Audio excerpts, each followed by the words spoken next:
I've played Paper Mario The Thousand Year Door way more times than I can count, and over the hundreds of hours that I've spent collecting the 7 crystal stars, I've seen time and time again that not every chapter is created equal. And the worst of the bunch is Chapter 4, For Pigs the Bell Tolls. Despite being the lowest entry on this ranking list, this chapter's story concept is actually pretty cool. A spooky little village called Twilight Town has been ravaged by a curse that causes a different person to turn into a pig whenever they hear the church bell toll. It's clearly inspired by Ernest Hemingway's novel For Whom the Bell Tolls, which is a war story where the church bell's toll represents another death in the war. And while there isn't any death in Paper Mario, it is still our job to help this town out and find the crystal star. Even though the story behind this chapter is so cool, the problem is that its flow of events causes way too much backtracking. Generally, backtracking isn't something that bothers me a whole lot, but Chapter 4, it's definitely noticeable. Luckily, the remake on Switch does take steps to alleviate some of these backtracking issues, but even so, it still feels like they're just applying a small band-aid to a mortal wound. You have to go back and forth from Twilight Town to the creepy steeple, and back to Twilight Town, and back to the creepy steeple, through the forest, all at least 6 times, and it could be more if you're a new player and are unsure of what you're supposed to be doing. While there are far worse things that could be present in a video game, the monotony here really does start to get to you over the course of the whole chapter. Additionally, there is an underwhelming boss fight in this chapter, and even though I love this character and his gimmick of stealing people's identities, he's a little easy compared to some of the other bosses in the game. The biggest highlight of this chapter is befriending the fan favorite character Vivian. Even though she's supposed to be a bad guy, she is the only character that shows Mario any love after he gets his identity stolen. It makes for some wholesome character moments, and it's one of the bright spots of this chapter. At number 7, we have Chapter 2, The Great Boggly Tree. This is by far what I would call the weirdest chapter in the game, and there's really no smooth way to explain exactly what it is, so here's my attempt. We travel to an enchanted forest, which is gorgeous in the remaster, by the way. Befriend a thirsty stage actress who also is kind of a ghost, and then go to this great tree, which clearly draws real-world inspiration from the Keebler's Cookie Elf Tree, where we help these little creatures called Punies run the bad guys out of their home and get the crystal star. If that didn't make any sense, Yeah, it shouldn't, because it doesn't make any sense. It's certainly an interesting chapter, especially once you get to the Great Tree, which effectively serves as the dungeon for this chapter. The Great Tree requires us to round up an army of 100 Punies to help us complete different puzzles throughout the tree. They follow you around kind of like Pikmin. It's possible to criticize this part of the game because of how wonky the mechanics can be with all 100 Punies following you. Sometimes they fall off ledges or get caught in the corners, which can be infuriating. And I've even heard some people say they flat out dislike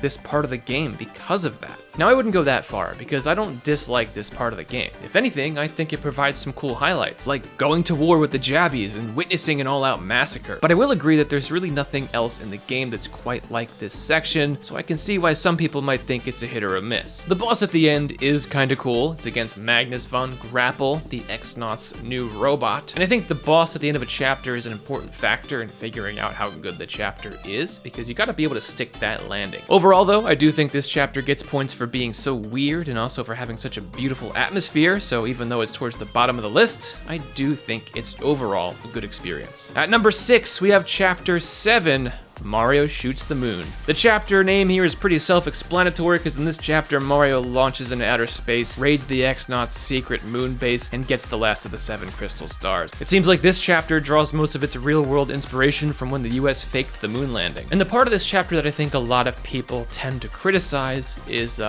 you guessed it, the backtracking. To even get to the moon in the first place, we need to launch ourselves out of a cannon. But that cannon can't actually operate without the captain of the operation, General White. General White is nowhere to be found, so you have to backtrack across basically every world you've been to in the entire game just to find this guy. And in the end of this entire backtracking sequence, you find out that he was taking a nap maybe 20 feet from the cannon. I think breaking the flow of the game and sending you out of the world to all the old places you've been can kind of slow the progression of the story down a little bit, so I understand that criticism. Once we're actually on the moon, I will say that I wish there was a little bit more going on outside of just the moon base. Because you spend the whole chapter building up to this moon trip, and once you get there, you basically just beeline it through a barren wasteland of nothingness to the moon base. I mean, it couldn't have been that hard to just add like a couple little hidden caves, or maybe some sort of mid-boss on the moon, like a moon rock monster or something. I don't know, it just seemed like sort of a wasted opportunity to have this entire moon environment built and do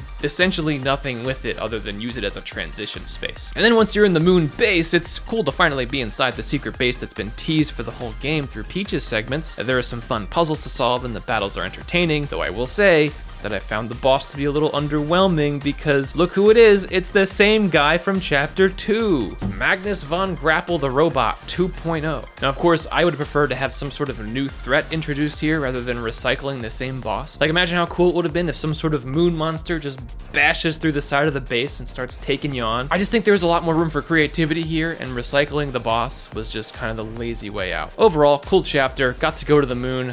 I don't know how many other Mario games that's really happened. Well, I guess it did happen in Mario Odyssey. At the time, in 2004, it was one of the only games to do it, so that's cool. At number 5, we have Chapter 1, Castle and Dragon. The first chapter of this game serves as a nice introduction to the way this game works with a cookie-cutter story. We have to go to Hooktail Castle to defeat the dragon that's terrorizing the town, save our friend's dad, and nab the Crystal Star. It's as simple as it gets, but it works, because I think Paper Mario just does even the simple things with enough charm that they seem like a lot of fun. I think what stands out to me about this chapter more than anything is the environment it takes place in. The grassy green fields and the peaceful village that you explore for the first half of the chapter are a stark contrast to Hooktail Castle, which has a very foreboding, grim atmosphere. Both extremes here are executed really well, with great music and great visuals to go along with it. And honestly, the Petal Meadows theme song has been stuck in my head since 2004 when the game first came out. The only thing keeping this chapter from being any higher in the list is pretty much just the fact that it's the first chapter, which means it has to be simpler than what comes after it. Wow. I just love this remake, almost as much as I love today's sponsor. What's that? Say it again? There's no sponsor. Well then what the heck are we even doing here? We set everything up. Hey, if you made it this far into the video, consider subscribing. Then we'll be one step closer to getting a sponsor. Someone's getting fired. At number 4, we have Chapter 8, The Thousand-Year Door, the final chapter of the game. After collecting all 7 Crystal Stars and in a truly climactic sequence at the end of the game, spoiler alert, we finally get to open the Thousand-Year Door. The chapter is basically one extremely long dungeon inside the Thousand-Year Door where we find out just what evil has been lurking beneath this city. And in my opinion, this chapter has 2 main highlights: the atmosphere and the boss battles. The atmosphere is equal parts mysterious, gloomy. It really nails the feeling of being in a mythical town that's been buried underground for centuries. You can also just kind of feel the characters inhaling insane levels of asbestos. It is just grungy down here. And also the vibes are absolutely unmatched in the Tower of Riddles, which is about halfway through the chapter. The combination of this bluish color scheme and melancholy nostalgic music just always gives me this indescribable feeling of dread. I just think this part is a masterclass in game direction. And as for the other big highlight that I mentioned, the boss battles are far and away the best of any chapter. Some of these are familiar faces from previous chapters who have gotten stronger, and I think that's a nice touch for the story. And then others are challengers that we take on for the first time. And they nailed the end of game difficulty spike here, because I can't tell you when I was a kid how many tries it took me to beat the Grodus Bowser back-to-back boss fight. Without knowing what was in store and without understanding the importance of a proper badge loadout, I got absolutely dragged through the mud on attempt after attempt. But then when I finally beat it, I felt like I was on top of the world. It's a challenging yet beatable sequence that feels super rewarding on your first completion of it. The Shadow Queen is honestly one of the best final bosses in the entire Mario franchise. The difficulty is just right, where no matter how prepared you are, it could take you a couple tries to beat her. On top of that, this battle offers one of the most climactic, cinematic endings to a Mario game that's ever been made. The scene where all the Crystal Stars go back to the chapters you got them from so that the friends you made along the way can cheer you on is a scene that just gets me fired up every single time I see it. It's a beautiful sequence, and it helps give this game the climactic conclusion that it deserves. At number 3, we have Chapter 6, 3 Days of Excess, or as I like to call it, the Polar Express. This chapter is one of the most unique concepts in the entire game. We learn that the next crystal star is in Poshley Heights, and the only way to get there is to ride the Excess Express. The majority of the events in this chapter take place over the course of a 3-day-long train ride, complete with mysteries, haunted train cars, and a pit stop at an abandoned train station, and a weird boss fight against the Smorgs.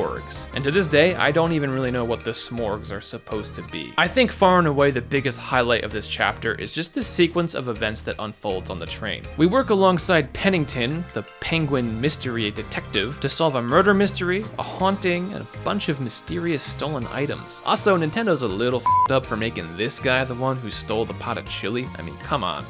What is that? I'm not gonna pretend like I didn't suspect that when I was a kid, but you know. Once you actually arrive at Poshley Heights, you realize the town is aptly named because the town oozes wealth. Every single character in this town has a trust fund full of disgusting wealth that was likely only made possible by generations of indentured servitude and slavery. At number 2, we have Chapter 3 of Glitz and Glory. Every great anime has a tournament arc. Naruto has the Chunin exams, My Hero Academia has the UA Sports Festival, Yu Yu Hakusho has the Dark Tournament arc, and Paper Mario has the motherfucking Glitz Pit. I absolutely love this chapter, and the most accurate way to describe it is that it's WWE in the sky. It really lines up pretty well when you think about it. Rock Hawk is like Hulk Hogan. Grubba is Vince McMahon, and the Armored Harriers are like The Rock. And in order to get the Crystal Star, we have to enter into the ranked battle system and fight our way to the top of the rankings, all while uncovering shady conspiracy theories behind the scenes. Some of the dark secrets hiding behind closed doors at this fighting ring are kind of messed up. Like a bunch of the fighters who get suspicious of some of the shady activity get crushed under this block in the back room, but hey, that's showbiz, kid. I think what stands out to me the most about this chapter, though, is the absolutely electric energy it brings to the game. And probably the biggest thing for this chapter, in my opinion, is that the Rock Hawk battle is one of the best boss battles in Mario history. I remember absolutely jamming out to his heavy metal theme when I was a kid. In the days before YouTube, I would just turn on the Rock Hawk fight and just sit there to hear the music. Look, I'm not gonna say I wasn't a weird kid, but that was in the past. I've grown up. I totally, definitely don't do that anymore.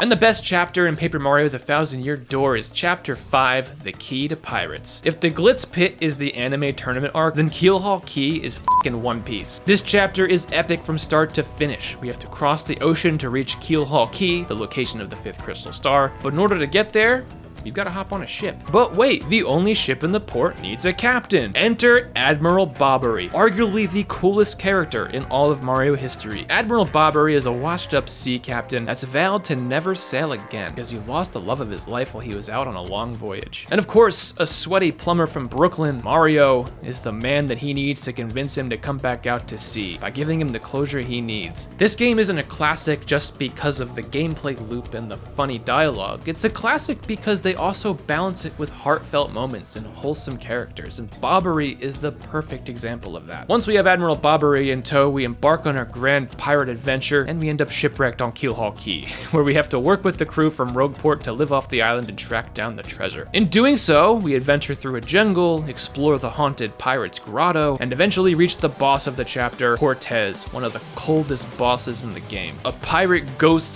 skeleton who just absolutely comes at you with several arms of weapons and ghostly powers. It is just such a cool fight, and honestly, one of my favorites in the game. But the chapter's climax actually comes after the Cortez fight, and in my opinion, it's one of the most epic moments in the game. Because after defeating Cortez, we befriend him and set sail on his ghost ship for an absolute war on the high seas against the Exnauts. Whenever I think about the list of cool moments that happened in this game, this ghost ship battle is one of the coolest ones that comes to mind. Overall, this chapter just embodies all of the things that I think are great about Paper Mario The 1,000-Year Door.